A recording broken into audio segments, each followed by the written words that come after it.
Depuis de nombreuses années, Marianne Chazelle, la grande dame du 7e art, file le parfait amour avec un certain Philippe Raffard, un célèbre entrepreneur français.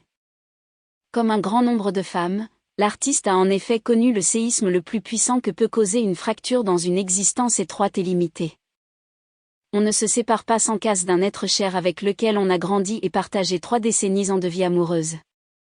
L'actrice et le grand acteur Christian Clavier entretiennent désormais d'affectueuses et profondes relations amicales et productives, d'autant que les deux artistes ont une petite ange ensemble, Margot, âgée de 39 ans. Il y a quelques années, dans les colonnes du Parisien, la comédienne avait fait quelques confidences au sujet de leur couple, expliquant que leur rupture l'avait particulièrement affectée. Au début, j'ai été détruite et il m'a fallu du temps pour rebondir. Certains amis ont été à mes côtés, quand d'autres ont pensé qu'ils devaient choisir un camp.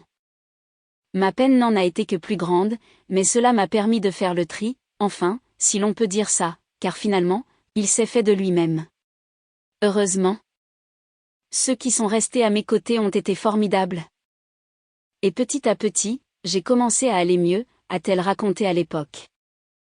La séparation a beau être banalisée par les statistiques, cela reste un passage douloureux, mais qui a finalement été bénéfique pour Marianne Chazelle. Et lui a permis de poursuivre une belle relation avec Christian Clavier qui continue de s'écrire. Mais autrement.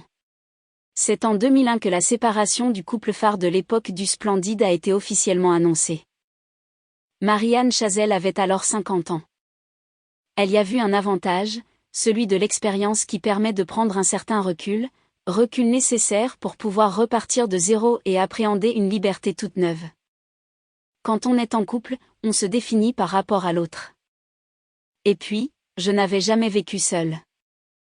J'ai dû faire un gros travail sur moi pour apprendre à me connaître, à découvrir la femme que j'étais quand on est marié. On accepte des situations qui conviennent au couple. Même si elles ne sont pas forcément épanouissantes pour soi, a observé l'actrice. Après cette séparation avec Christian Clavier, Marianne Chazelle a su poser ses propres limites. J'ai appris à poser mes limites. Je me suis aussi beaucoup interrogée sur mon enfance et mon éducation un peu psychorigide, qui peut expliquer mon manque de confiance en moi, a-t-elle confié dans les pages du Parisien. Son nouveau compagnon, Philippe Raffard, ne vit pas à Paris, alors elle le rejoint aussi souvent que possible, et déclarait il y a quelque temps à son propos, « Me marier ? Un jour, il faudra que j'essaie. »